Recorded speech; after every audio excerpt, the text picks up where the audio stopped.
قاسم العلوم والخیرات بانی دارالعلوم دیوبند مولانا محمد قاسم نانوتوی نفر اللہ مرقدہ کا جو عقیدہ اور نظریہ تھا کہ اللہ کے پیغمبر وفات کے بعد قبر اطہر میں زندہ ہیں اور رسول اکرم صلی اللہ علیہ وسلم زندہ کیسے ہیں، روح اور جسم کے تعلق کی نوعیت کیا ہے۔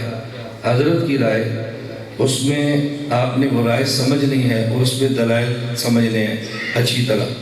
اور اگر کوئی بندہ آپ کو یہ کہے کہ مولانا الیاس گمن کو نہ بلاؤ، مولانا کے بیان نہ سنو، وہ فرقہ وریت پھیلاتے ہیں، تو آپ نے جواب دینا ہے کہ مولانا فرقہ وریت نہیں پھیلاتے، ہمیں اپنے عقائد سمجھاتے ہیں، ہمیں ہمارے عقائد بولو کیا کہنا ہے، پوری بات پوری، ہمیں ہمارے عقائد، نمبر 2 ہمیں ہمارے اکابر سے ملاتے ہیں۔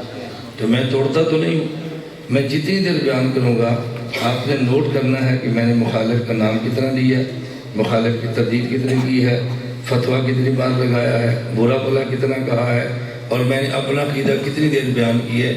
آپ دیکھنا ذرا، اپنا عقیدہ اپنی مسجد میں بیان نہ کروں، اس سے بڑا تعجب کیا ہے؟